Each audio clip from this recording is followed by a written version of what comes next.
All right, guys. The Yankees lose 3-2. The Knicks lose. They're down 2-0 in the series. Both those games being at MSG. Might be the worst day in New York history. It's just terrible. I have... Oh, man. And obviously Ed W. with the jokes says Gary and Jake jinxed it with their smack talk last night. I don't necessarily believe in jinxing, but yeah, I do agree, by the way, with what Dave M. said in the chat. And I thought this was great. I thought the lineup construction just made no sense. Obviously, you don't see Cody Bellinger, who's been wild. He's been our best player. But I'm going to kind of go backwards here and just let you guys know how bad the team was that we just lost to. That team, who was 8-42 coming into this game, they are on pace to break the record of the Cleveland Spiders of 136 Ls, set in 1899. Jake, to say that we played down to our competition, I mean, we literally just went toe-to-toe after a travel day, which you sort of brought up just a second ago.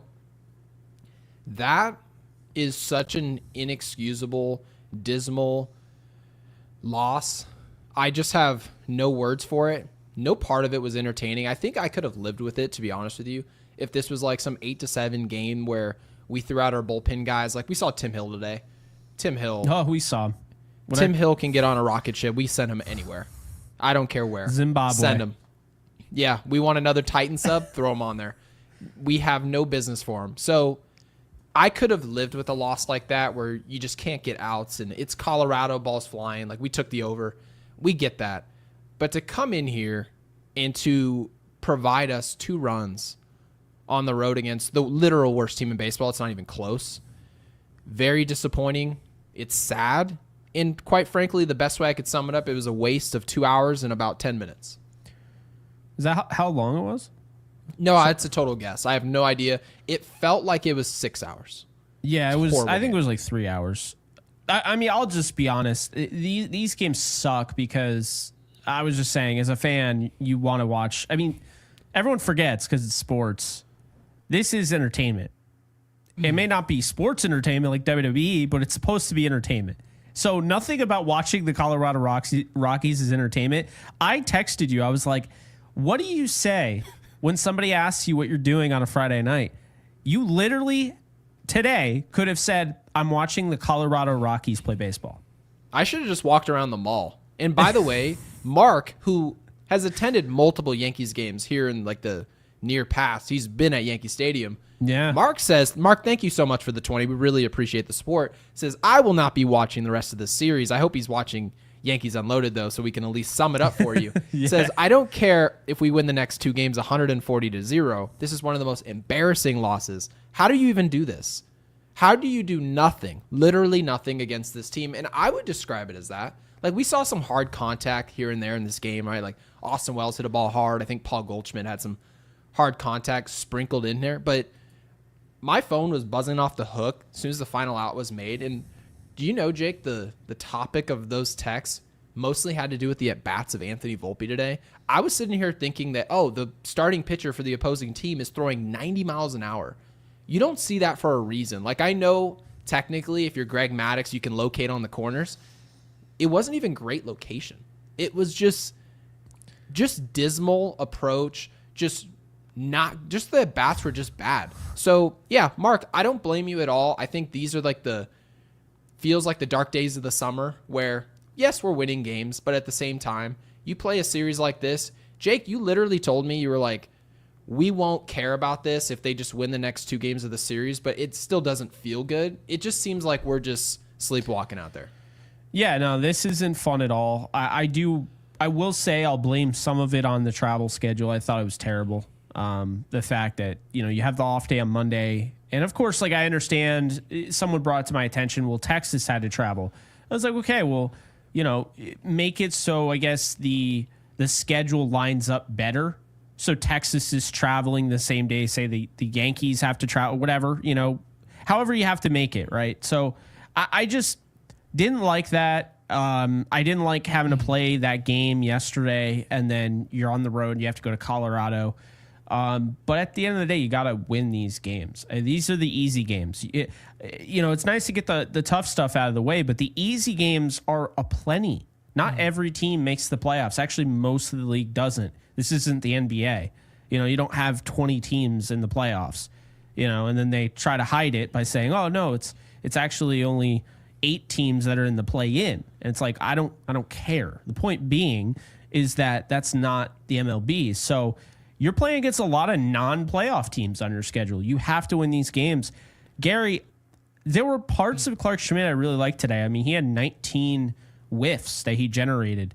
What bothers me the most is the fact that these hitters couldn't hit a guy, like you said, I think you said the worst stuff you've ever seen, or some of the worst stuff you've ever seen in Tanner Gordon. It was 90 miles an hour with a slider. He missed 4 bats today. How are we not scoring? And by the way, I want to get to both of these super chats from Apex first, and I want to dive into this Trent Grisham, Cody Bellinger thing, because it's driving me absolutely. I'm getting more mad just waiting to talk about it. Yeah, it's so stupid. Apex with the super. Apex, thank you for the 2. Says Schmidt gives 7 runs if we played the Dodgers instead. And also says, I legit think Will would have pitched better. So obviously he didn't like. Well, I definitely do think Will would have pitched better. Certainly. But I want to say this, though. Apex, again, thank you for the 2. Thank you for the 4. Yes, thank you, Apex, and thank you, Mark. I want to read what's actually happening, and then we'll kind of go from there with what we should have done today. Now, mind you, you don't like to believe that you have to have one guy on the field, and that's going to be the difference maker for you. But I guess in this sport, you never know. Trent Grisham, this is before the game started today, because that's what we're talking about. We're talking about the decision to play Trent Grisham, right? Trent Grisham over Cody Bellinger. Now, mind you, Trent Grisham is 3 for his last 21.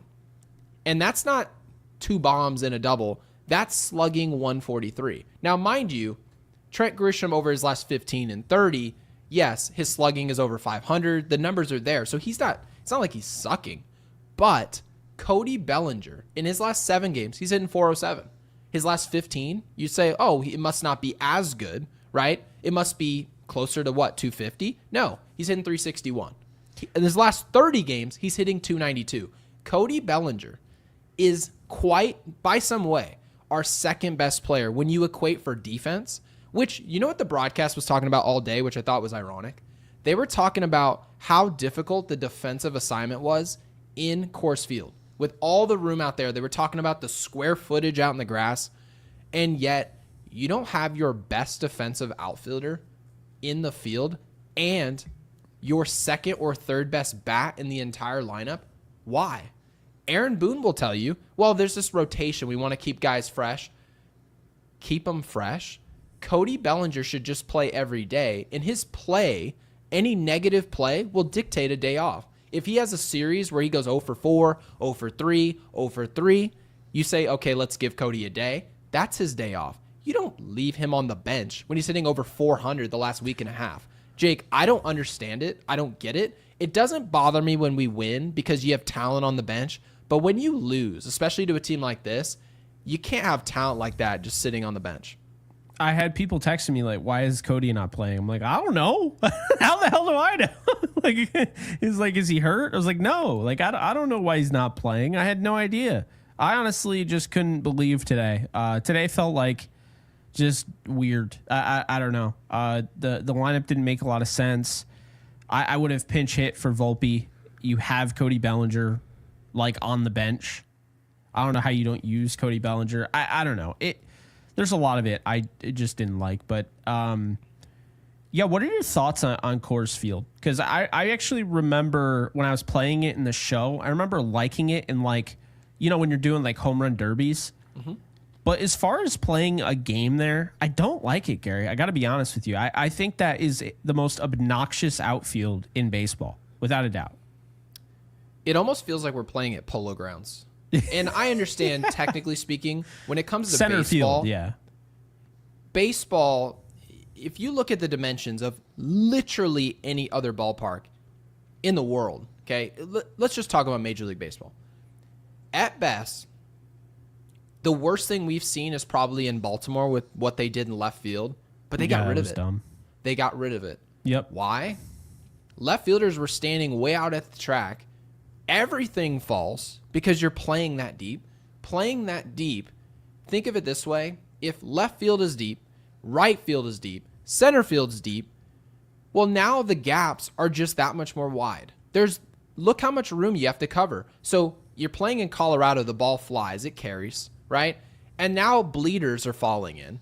So essentially anything can happen. Now, mind you, I don't use any of these as excuses for the Yankees, because the Yankees somehow, some way just flew about 1,800 miles to Denver, Colorado, and found a way with all these different variables that are all helping the offense. Breaking balls don't move. There's a ton of ground to cover in the outfield. And you find a way to score 2 runs. It's really bad. So you asked me a question of what I think of Coors. Honestly, it wouldn't bother me if we were just beating the brakes off the ball. But I will tell you, it's a lot more frustrating when you're watching a team go score 2 runs. So, yeah, I don't even think it has anything to do with the results today. I personally don't like Coors Field, but these boys should be ashamed of that performance right there. Oh, no, I agree.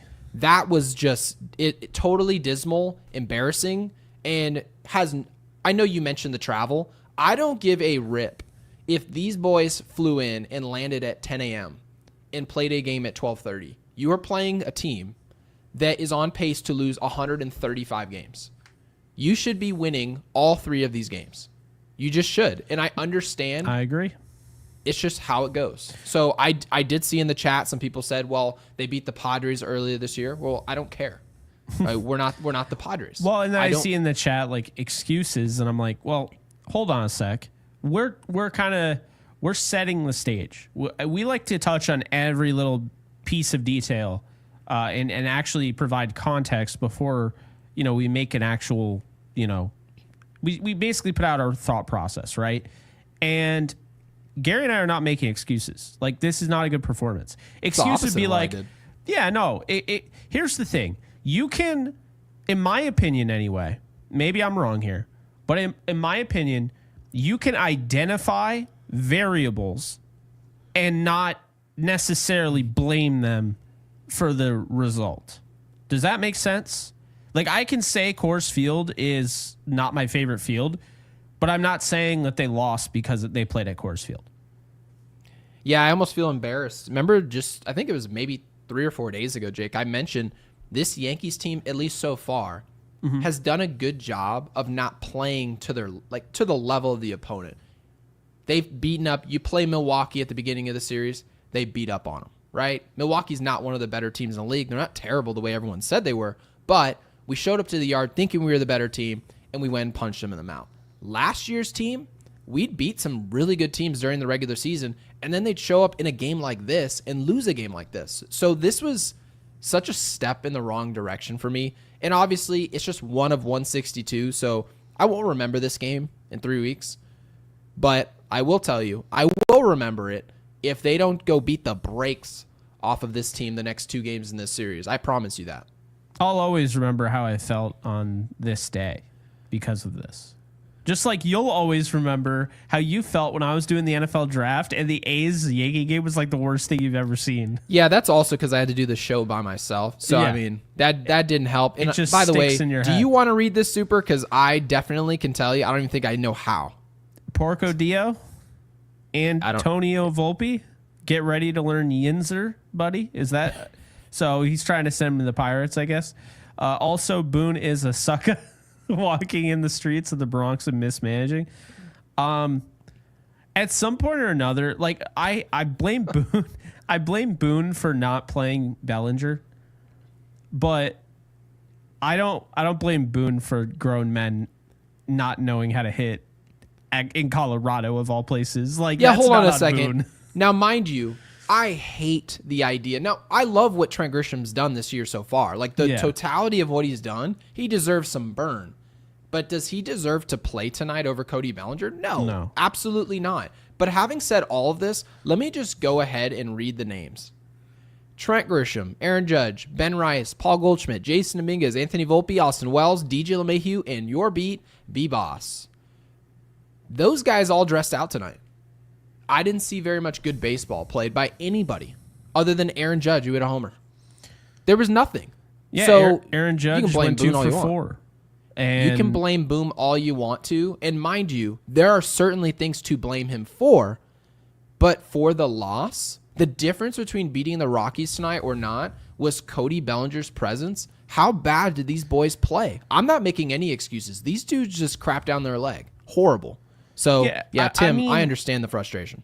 I mean, Grisham and Rice should be the rotation now. Bellinger has played his way out of that slump. Now you can't really justify ever sitting Bellinger. Bellinger's like Judge. He should be in the lineup every single night until he goes into another slump. Appreciate you, Jason. But yeah, I don't know. I thought, all in all, I thought the hitters really some horrendous at-bats. Horrendous. Because, I mean, you just said, like, Gordon was topping out at, 90 miles an hour? I think he topped out at 92, but he didn't have great fastball. Location. Can we talk about the umpires, by the way? And before we start this, because I want you to start this conversation. I want you to start this conversation about the umpires, but before I tee you up for that, I want to preface this conversation by saying you don't need the umpires to be perfect to beat this team or any team this inferior. So go ahead, partner.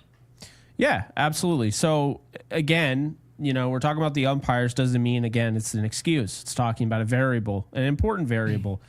And man, what I don't understand is you watch that Austin Wells pitch that he took, and I already know comment you're looking at, but you watch the Austin Wells pitch that he takes, Gary, and it was such a delayed strike three call. You saw that, right?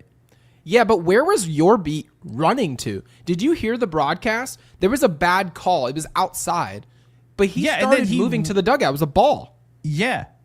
And then they're like, all right. And he's like, what was that? It's like, well, I understand he's got a job to do, and he's paid about $500,000 a year. Yeah. I guess that's neither here nor there to do this job a certain way and do it well. But why are you walking to the dugout? Walk to first base. I have no words. Because, I mean, like the broadcast brought up, like, what is he doing? Stop that. Go turn around. But no, it was just it was a joke. DJ LeMahieu has shown some really good range since he's come back. So I'm not going to beat him up in one game. Yeah, Dave, what did I say in our private conversation? I said that he's got the range of a walkie-talkie. I will say, when it comes to playing these games, do you remember how I always talk about what the keys are? If this team wants to go anywhere, and you're not going to look at all 162 and be like, well, that game really matters to big picture. Not all these games matter big picture. But I've always talked about this Yankees team has to do the little stuff. And it really shows up, and you start getting nitpicky about players' range, who's playing at all, like Cody Bellinger getting the day off today. If we had won this game 8-2, we probably don't talk about Cody Bellinger and that malpractice of putting him on the bench. But when you don't perform, we're going to start talking about different topics like Anthony Volpe's mechanics offensively, like how he's getting blown up by 90-mile-an-hour fastballs. I have no idea, right? Why DJ LeMahieu maybe doesn't get to a ground ball. Dave, it probably doesn't bother you that DJ doesn't get to a ball or two here or there if the Yankees just took care of business today. So I think that's probably what Boone was thinking coming into this game, is that Cody Bellinger is going to play every game against the Dodgers. He's going to play every game against the Angels, who are hot. And I'm going to try and sneak a day off after the travel day, and it shouldn't matter because we're playing one of the worst teams in baseball. And the Yankees and the rest of the lineup said, well, hold our beer. That's what happened. I think that's what occurred tonight. Aaron Boone decided, I'm going to sit one of my better players because he's going to play a ton, and it shouldn't matter. And then you look up and it did. And Jake, I want to discuss who touched the mound today, because I know I see it in our super chat, and I'm going to throw it up on screen. Jordan Richard with the 2 says, Ian Hamilton, Wells, Volpe, Hill are both becoming hard to watch. They're all becoming hard to watch. So I'm not sure what Tim Hill does for this roster, because I want to read off some numbers that I think are incredibly important. Tim Hill's ERA with runners in scoring position and 2 outs, a situation you would expect, given he's really a mop-up guy, where you're going to come up against a lefty, you see a Jock Peterson, man on third and second, we'll throw a lefty, inning will change, and we'll take Tim Hill out of there. Runners in scoring position with 2 outs, Jake, what do you think his ERA is in that situation? Like, is this inherited runs or is, like, just raw? Just raw. Raw, okay. I'd say over 6. 1350. No. With runners in scoring position. He's Boone Logan, but they act with raw ERA. Yes, with runners in scoring position, that ERA, it goes down, but not drastically. It is 9.95. Okay? When he goes behind 1-0 in the count, his ERA, just total, what runners on base or not, his ERA is 6.75. So if you see ball 1 out the hand of Tim Hill, it's runs. So my question is, why is this player on the mound? Why? Why did it take Hedrick this long to actually get called up? What do you think the explanation possibly could be? Do you even have a guess? Again, Jordan, thank you for the super. I mean, good Lord. Yeah, I have no idea. Thank you, Jordan, of course. I have no idea. I'll bring up his stuff right now. I don't really get it, if I'm being honest with you. Like,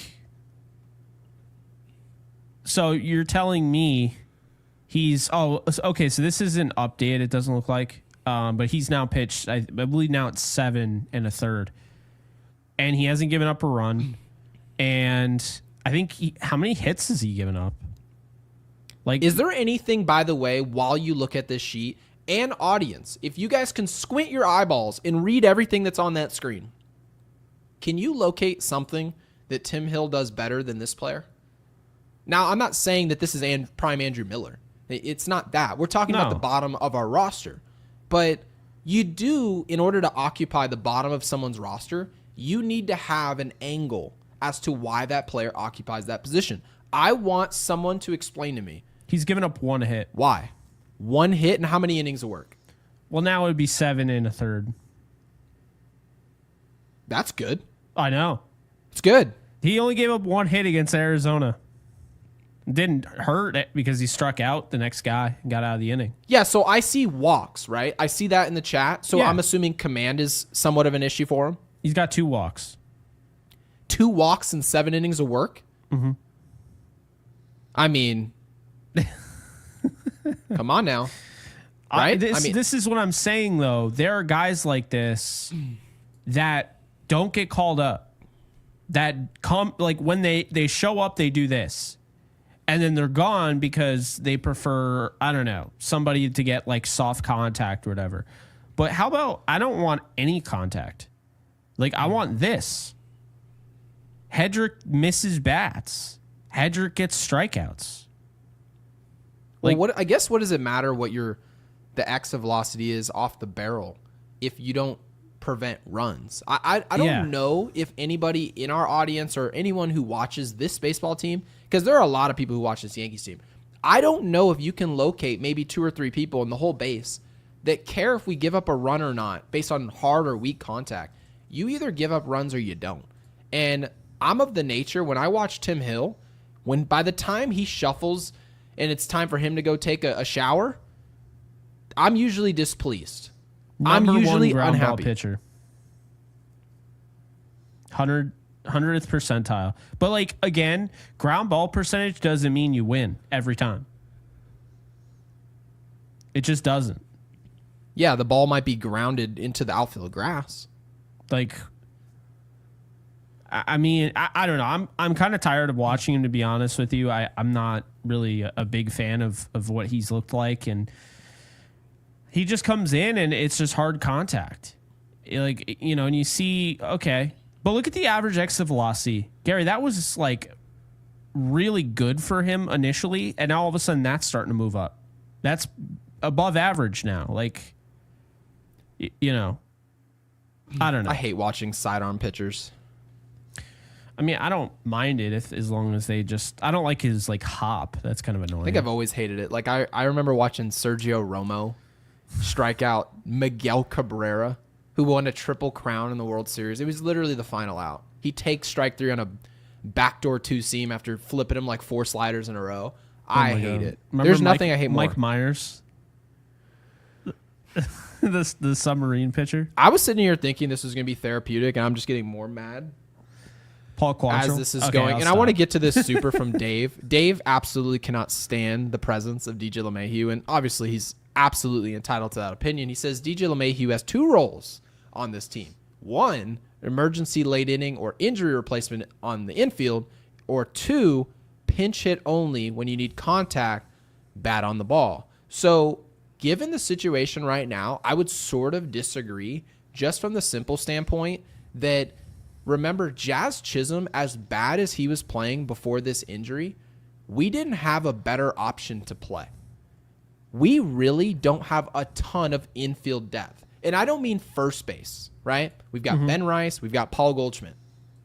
But neither of those players can go shift over to third base. At least the Yankees aren't trying that right now with Ben Rice. So the point is, the Yankees offensively are pretty weak at third base. They're pretty weak at second base. They're weak at shortstop. So, yeah, I understand the concept that DJ LeMahieu's skill set, you would like to just have a more talented infield where DJ essentially can come in the game and work to his strengths. Put the ball on the ground, maybe some hard contact here or there, but again, it's still on the ground, and then go field a position in case of an emergency. But that's not the situation that the Yankees are in. Their backs aren't against the wall, but Jazz Chisholm's hurt. So DJ's going to play. Yeah, I have no issue with DJ LeMahieu and what he's been doing. I don't. He's hitting the ball hard. Sometimes it's at guys. Sometimes it's not. His at-bats are better than Volpe. I don't know. I really... Like, I would hit DJ LeMahieu higher than Volpe right now, personally. I like his at-bats more than Anthony Volpe's. Where did Volpe hit today? I mean, I can pull it up right now. And I believe it was sixth, yeah, behind Dominguez. I mean, I would hit Volpe 6th ninth. Is the highest it should ever be. Yeah, I'd hit Volpe ninth. Because, and we've talked about this, I prefer to have a speedier guy at the bottom of the order with the wraparound with the leadoff hitter. So the hope is I get him on base with Grisham at the plate. And if Volpe's at second, he's scoring on a weak line drive into the gap or whatever. You know what I mean? Like, yeah. So that's my rationale. I'm not saying that's how it should be, but you know, I think like it's the problem is like Austin Wells has worse numbers than Volpe, right? His on-base percentage is bad, 268. He's hitting 201. He actually has a higher slugging percentage than Volpe, and that means it should be. It should be better, higher. If he makes contact, it's to slug. If he does, he essentially just strikes out or puts the ball in the seats. My thing is, I think he puts together better at bats than Volpe too. Like today, that's fair. You know, and I feel like that will come around. I do. He's already shown that it has last year. He got off to a horrendous start. But my issue is that when you, like, you brought up Volpe, when you watch this guy, it's like he's still, the same things are beating him up. You would hope in year 3, you're not having 92 and 90 mile an hour fastballs blow right by you, middle. Like, that's my issue, is that he's just... And we've already seen him ahead in the count. He doesn't take advantage of that. I thought Jason Dominguez had a pretty nice at bat to work it back and, you know, draw the walk today. It's just, I don't know. What? I'm sorry. I'm not nearly mature enough to read these dirt comments about Volpe's ground balls or just anyone's ground balls. I understand that joke's been made before. It is hilarious to me. It really is. Someone actually sent me. It would be impossible for you guys to see it, but the dirt I hope it focuses. But someone sent me this. Do you see this face of the dude's just looking up, terrified? That's DJ LeMahieu last year. Someone Killing said, bugs. I saw a tweet a while back talking about how this is how the worms look up at Volpe. from the dirt in the infield in front of home plate.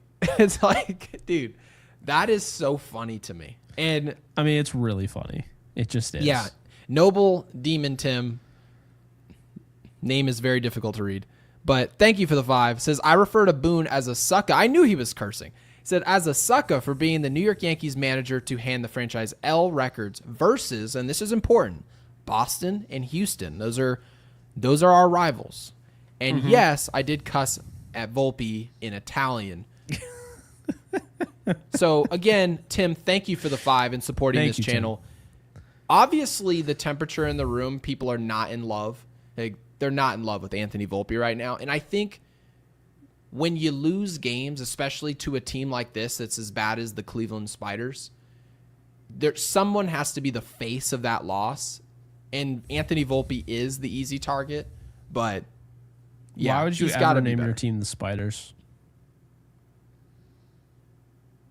I mean, I hate spiders, so like, you know, I don't like that. But Ed W, thank you for the 10. Rice struggling with anxiety, face giving overwhelmed, especially on last at bat where he looked lost. Like Wells, Yankees need a hitting whisperer like a Blake, Matt Blake. Once Rice gets confident, he'll be unstoppable. Yeah, Rice's at bat was weird at the end of the game. He had a nice take, you know, and then he takes 2 right down the plate. Like right down the plate. But he does the thing like where he lifts up his arms to try and draw it inside. And like it's right down the plate. It's the velocity. I don't know. To me, he's a guy that should be thinking dead red there. And he's got the swing to put it in the seats. And that bat just felt very unlike what we've seen from Ben Rice. But again, today they didn't even look like the Yankees, if we're being honest. They didn't even look like the team we've been watching all year. So there's that. But appreciate you, Ed. What are your thoughts on that, Gary? Well, first of all, having played baseball like well into college, I usually can figure out which hitters, and this isn't a bad thing, so I don't want people to think it is. Everyone says, oh, well, that hitter's guessing. So that must be, this isn't MLB The Show. You can't guess hit in Major League Baseball. No, yes, you can. Alex Rodriguez was a guess hitter. Manny Ramirez was a guess hitter. Like, these are Hall of Fame level talents, right? Mm-hmm. Ben Rice is a guess hitter. And if you're smart and you really think the game the correct way and you understand sequencing or just in general how you're going to be attacked in the moment, guess hitting works. As long as you guess right more times than not, or at least once out of every 3 at-bats, you're probably going to get them.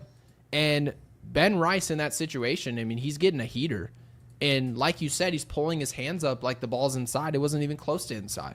And it wasn't one of the it's not one of the nastiest pitches you've seen. The Rockies don't have that. Yeah.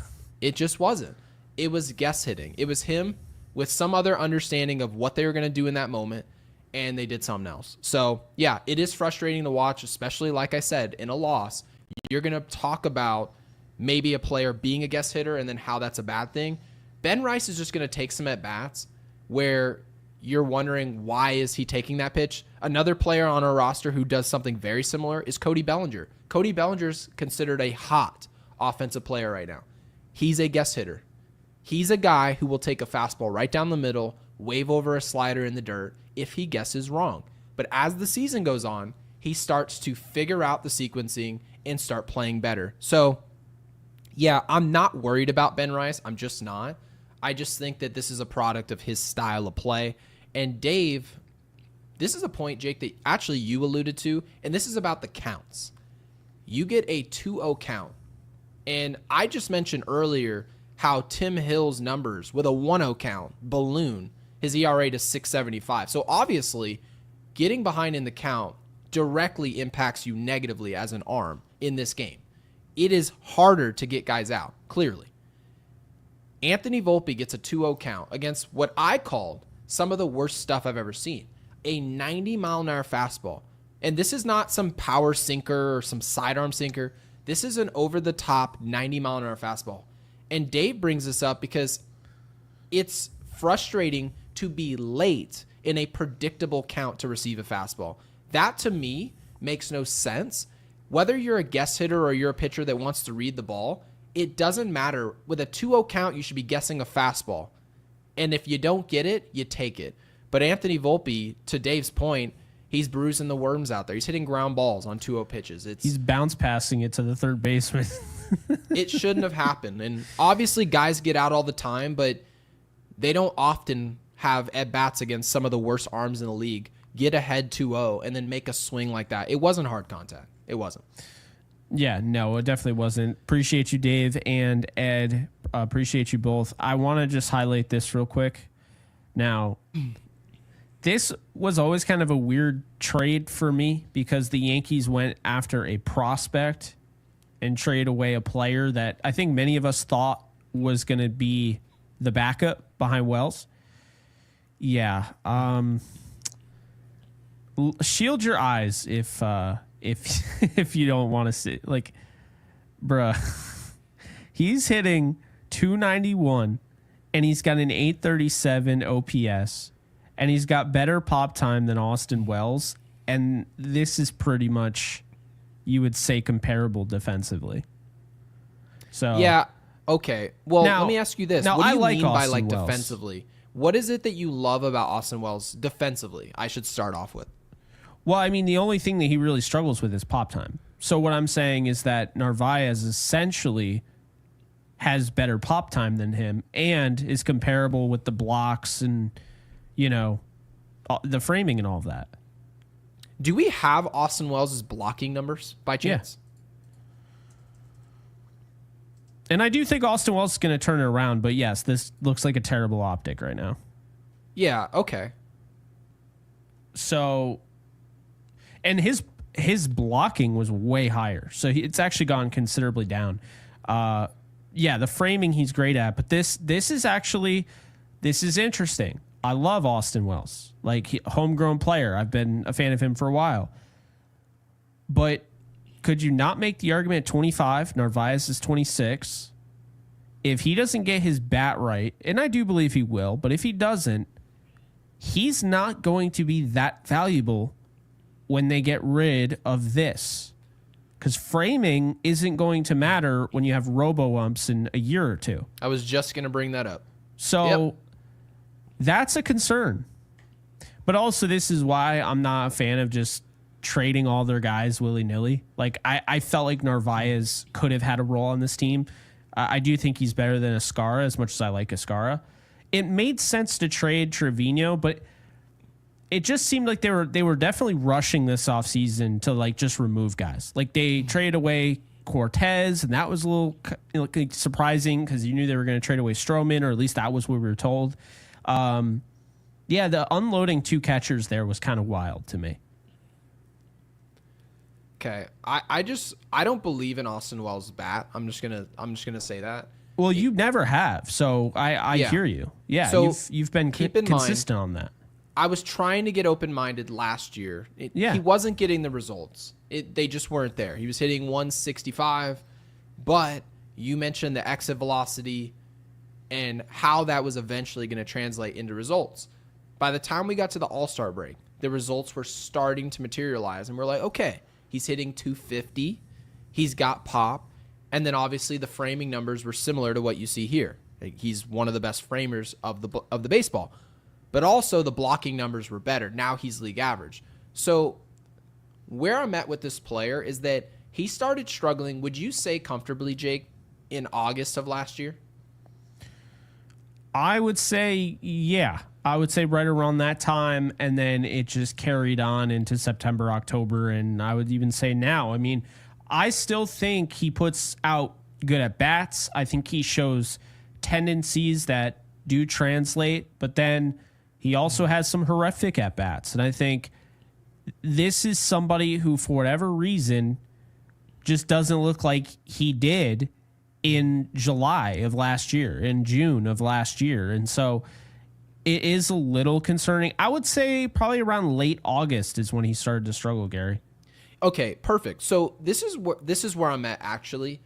I really don't care about, this might be an opinion that other people don't share. I'm okay with that. Where did Jake go? Hey, Jake is gone. He has disappeared. I guess I was so offended by your take on Austin Wells, I had to leave. You ejected yourself. So no, that was stupid. I used the back button just like I did the last one, but it did it on this window. I have a separate window, and it was like, oh, you mean the window you're currently using. Okay, well, anyways, let's see if I can figure out where I was going with this. My opinion on Austin Wells is I don't care what he does offensively. I don't even care what Narvaez or any other catcher does because catchers just don't hit. They just don't. You'll have a catcher who gives offensive numbers for a year, and then all of a sudden you bounce to the next year, and it's not the same. It's just not. So where I'm at is that can you frame? It won't matter as much next year. You brought that up already. Can you throw to the bases? That's going to matter. Especially in October, you need to control the running game, and you can't just assume Max Fried's going to control it. He'll do it on his own. Guys aren't running on Max Fried. We know this. But what about Rodon? What about Heel? What about Schmidt? What about these other arms?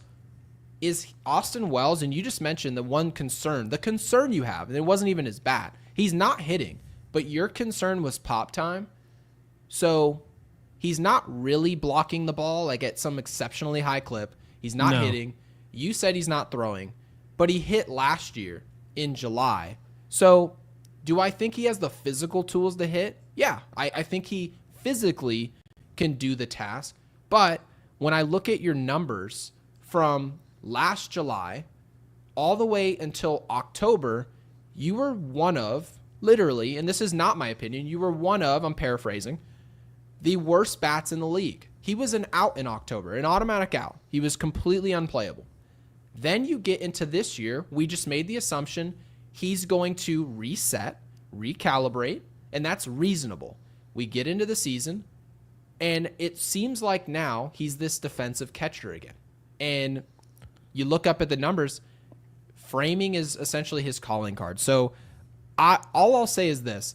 Wells offensively, I don't believe in it at all. That's my personal opinion. I think he can get a big hit, which is good. He's got power. And you mentioned he takes good at bats. So he's got somewhat of an understanding of the strike zone. But am I in love with a catcher who frames well, doesn't throw well, and doesn't hit well? Not really. I think it's interesting. I was looking at his stuff from last year, his game logs, and it was .086 on April 23rd. So he really had to kind of shoot himself up. I mean, that's like 2 weeks of baseball being played. He was bad. Yeah. By this point last year, Austin Wells had a 195 batting average. So he was actually worse.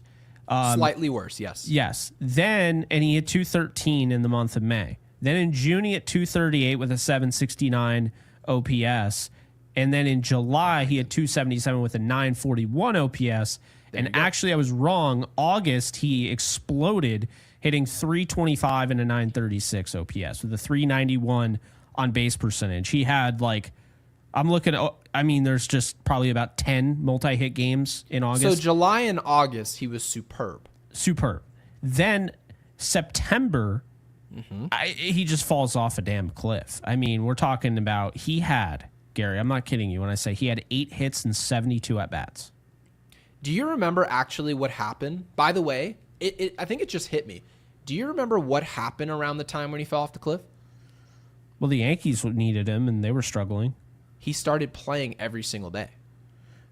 Oh, yeah, that's true. Because remember, Austin Wells, we were talking on the show, and for those of you who were there last year, we would watch Trevino, we'd watch Wells, and occasionally Trevino would give us a 2-hit night. He'd maybe hit a homer, and Boston stole 9 bases, and my opinion was he can't play at all. You can't have someone catch where you almost get double-digit stolen bases. Austin Wells has to play, and it was in comparison to the other guy that we had. But what happened, Jake, at that time?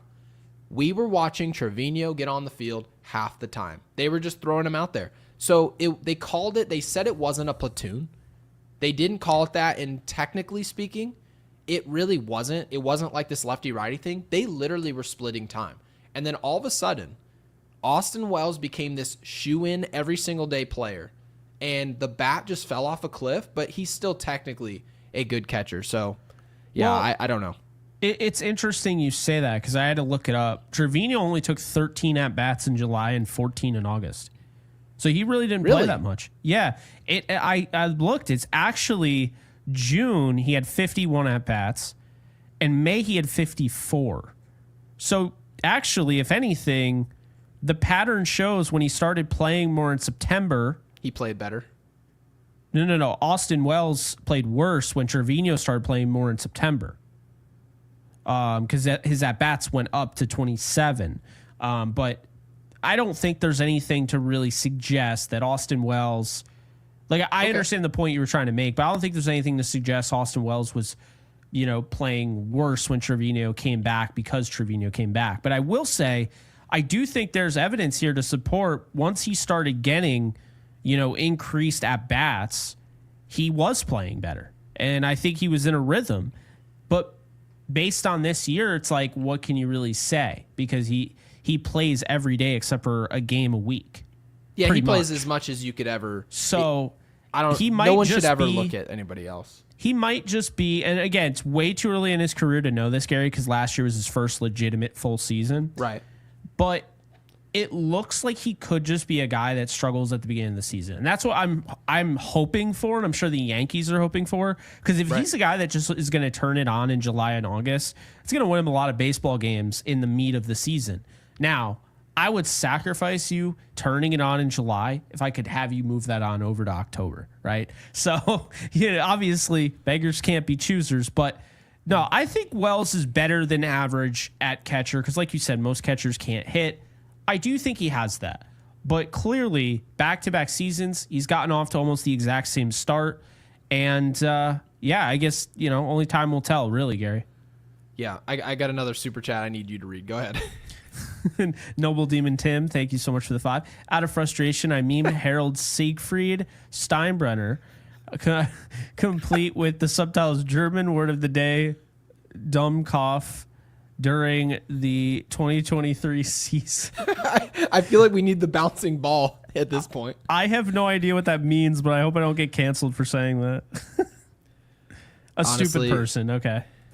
I had to check. It's a German word for stupid person, I think. Is that what it is? Yeah, you never know in today's world. You can get in trouble not even trying. I know. I should have looked it up before I said it. But, yeah, it's a German word for stupid person. I've heard it once. Well, I've heard it many times. You've probably heard it, too. You ever play Nazi Zombies? Yeah. So Richtofen says Dummkopf. That's where I was like, wait a minute, that sounds familiar. He says that when he kills like zombies randomly. Oh, I see. Okay. Yeah. So I have heard that only from Richtofen. Wait, but what was the... Oh, okay. Okay, I see. I get it. Yeah. But Be Toxic with the super with the 2 says, before Jazz is back, we need to try J-Rod 3A. So triple A. At 3B? At 3B. Wow, it's a riddle. Oh, yeah. The J-Rod that'll probably actually be the real J-Rod. Jesus Rodriguez, the guy I sent to you. Yeah, he's playing great. And by the way, so when you sent it to me, I want to talk about this briefly. Yeah. But I did let you know, because you said, why don't the Yankees? You've got a guy who's performing at the level a notch below. You don't really have any key performers at third base. You don't really have any key performers at second base. Jazz is hurt. You mean to tell me Rodriguez can't get any burn? You can't call this player up? And my answer, and by the way, I'm not disagreeing with you in any way. Mm-hmm. I'm just simply suggesting why I believe Brian Cashman does this, where he has a player who's playing well, and you say, well, if he's playing well in AAA, can't he play up here? I think Brian Cashman perceives it that if he calls up this player, he can't be this trade chip to fill in the cracks at the deadline. That's what I think the Yankees do. I don't think the Yankees use the deadline as means to become, like, essentially go over the top. I don't think they use the deadline for that at all. I think the Yankees essentially use the deadline to raise their floor. And the best way to raise your floor is to leave Rodriguez down in AAA. He's probably more likely to perform there than at the big league level. I think that's obvious. And it maintains his trade value. Some other organization's going to see those numbers, and he's like, I really need this left-handed arm to miss some bats down the stretch. I'll flip you Rodriguez. But if he calls up Rodriguez, the Yankees probably won't want to have him stay at all anyway. More than likely, and Jake, we saw this last October, the Yankees just rely on veterans anyway. They play veterans. So even if Rodriguez came up, performed, to be Toxic's point here, well, I don't know if they would let him play regardless when it actually matters. I get the sentiment, and the first thing that I thought of was Hoy Park, who they sent to the Pirates. I don't know if you remember, but they sent him to the Pirates for their disgruntled starting pitcher, Clay Holmes. I actually don't even remember that. Yeah, they sent him and Diego Castillo, and then Jared Cerna's another one that came to mind as well. A guy that people are like, oh, well, I can't wait till he gets an opportunity, and they sent him for Jazz Chisholm. So I get what you're saying. I think they do it wrong. I do. Because I understand where you're coming from, but at the same time, think about the guys on the roster right now. JC Escarra has been in the minors for years. He's 30. That's correct. Right? You have Austin Wells, young. You got Ben Rice, young, right? You got B-Boss, who you traded away one of the first-round picks that you had and Trey Sweeney for, young. You got Peraza, young. Volpe's young. I mean, you got a lot of young guys. You know, Cabrera, who's out, but he's still young. Jason Dominguez. They've been using a lot of young guys, which is why I think it says there's no excuse. And the bar that you've set, which has been incredibly low, I mean, you had Alex Verdugo hitting 172 in like August. Like at that point, you can't tell me, since I've already seen, you know, Josh Donaldson, I've seen Alex Verdugo, I've seen horrific baseball. I saw Giancarlo Stanton look like he was done. Remember, he was hitting like 180 and he wasn't hitting home runs. He looked done, right? So when the bar's been set that low, I struggle to be like, oh, yeah, I understand why a guy who's hitting 320 for his career in AAA, and he's been there for a bit now, and he's still only like, 24 years old. I struggle to understand why that guy can't get some burn when he's on the 40-man roster. No, I agree He's already with you. essentially said he's good enough because he's on the 40-man roster. But, like, I think that, and then also, forget the bar. I mean, you think that was a shot at Verdugo and Donaldson and Stanton? Well, let me tell you, Pablo Reyes is somehow still residing on this roster. So right then and there, I would understand if people want to say they look at Jesus Rodriguez as more of a catcher and they say that his path is blocked. I'd understand that. But Blocked by who? He's played over 700 innings at third base. So yeah, but blocked by who? There shouldn't be any high performer in our system at certain. I mean, look at certain positions: catcher, third base, second base, shortstop. You mean to tell me any of those positions are blocked? They're not blocked. Maybe they're blocked, like from Boone's point of view, because he loves Anthony Volpe. Like, I get that in that context, but the Yankees don't have any lasting third base options. DJ LeMahieu's playing because it's this like emergency situation. Like, I get it. We paid $15 million for this player a while ago, and now he's our best option. Jazz Chisholm was supposed to be that option. Well, to your point, you mean to tell me this guy who you have on the 40-man can't play any better baseball than this? I would agree he could. But like I said, I think this is why you don't see them. His average is higher than the last time I showed it to you. Now it's at 376. And he's at 948 OPS. He had 3 hits today. Yeah. Of course he did. I mean, at some point or another, like, you got to at least see what you have. And I don't buy the whole, oh, you called him up and he went 0 for 4 and you set him down. He'll never have the same trade value. I disagree. I mean, how many times do we talk about, oh, you know, this guy is, you know, you could buy low on this guy. Think about all the absolute slop that teams trade away at the deadline, and they actually get good stuff in return for them. Yeah. No, I don't believe it either. The fact that you can bring up a player like J-Rod, have him not play well for 2-3 weeks, and then now all of a sudden his value is cratered. I don't believe that. Because worst case scenario, he doesn't play well for you. You send him back to the minor leagues. He probably performs well, and you're back where you started. So, And I like that you mentioned Cashman in AAA. I like that you mentioned Cashman because people think it's Boone. Boone doesn't decide who gets called up. It's all Cashman. Oh God, no. Yeah, Boone has no say in it at all. He essentially just gets to make excuses. He's essentially in front of the camera, and they're like, "Why don't you call this guy up?" And he now knows, well, this is over my head, but I'm going to give you this HR. Exactly. I'm going to give you this reason. Yeah. So, I mean, it is what it is. Hopefully, we do get to see him because it'd be nice to see him. B-Boss has gotten some burn. I'm not like overly impressed with the bat. I like some of the approach. I don't necessarily think he's playing his way into like a long-term starting role, but I like the player. But I wouldn't be surprised if they set him down when Jazz comes back up. But Pablo Reyes should not be on this roster. So if you are essentially like, yeah, I'd call up Rodriguez, but who would I call him up for? Reyes, like no brainer. There's like 3 guys on the roster. He can also play left, by the way, too. Okay, so he can play left. He can play third. He can technically catch. Yep. I like Ascar as our backup catcher. Obviously, Ben Rice can catch. But anyways, yeah, let's get to some picks. I see Timu already in the chat, so I'm going to go ahead and look away. But yeah, I mean, I think most of us, obviously earlier, we had some people who were watching our show were thinking, well, the Yankees are just getting swept. I mean, I don't buy that. The Yankees... No, they're not getting swept. Kyle Freeland is facing Max Fried tomorrow.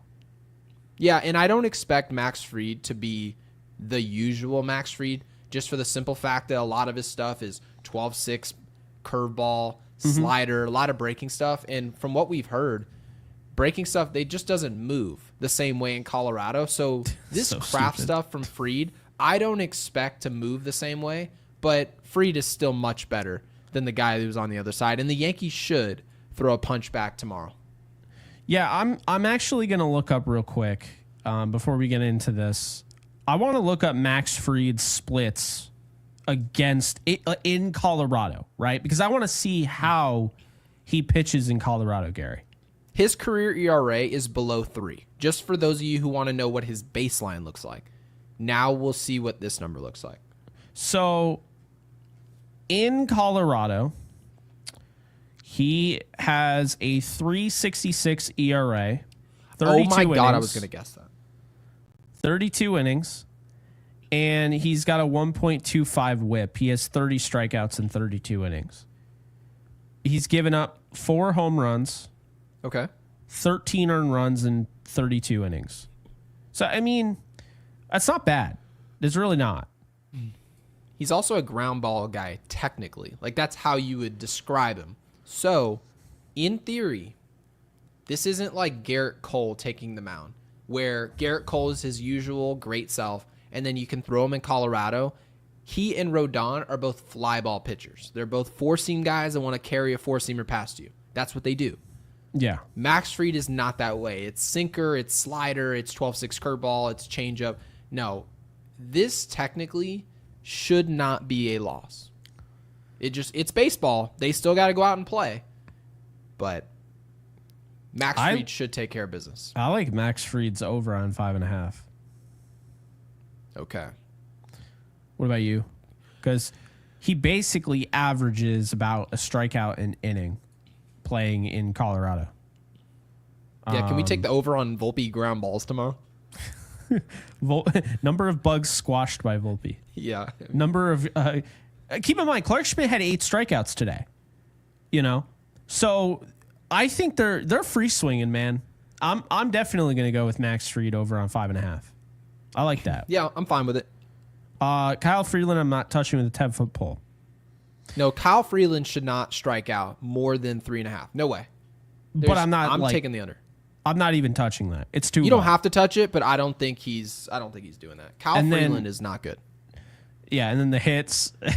Wow, look at all the tough decision here. Obviously, guys, there'll be way more tomorrow, but right now, I'm just gonna say Cody Bellinger. I'm gonna stick with Cody Bellinger total bases when that becomes available, 1.5 over. He didn't play today for some stupid reason that we don't know, but he'll play tomorrow. Also has reverse split, so lefty on lefty. Bellinger's at bat should be very good tomorrow. Paul Goldschmidt's hitting a home run, but obviously right there, it's at 1.5 total bases. Yeah, that's all I got. Jake, anything else? Anything else we wanted to touch? It's the worst game I think I've ever seen. That's going to do it. The money line is never profitable. Even though Colorado's coming off a win against the Yankees, that you have to understand how that looks. Now it looks the Yankees are due, right? The Yankees are more likely to win in the second game because they already lost. So not touching that. And then the run line, I learned my lesson on that one. I don't care. It's baseball. I'm not doing. They need to win by 3 runs ever again. So that's insane. Really, it's just you're not going to be very profitable when you're going up against the worst team in the last 25 years, So that's just the reality of it.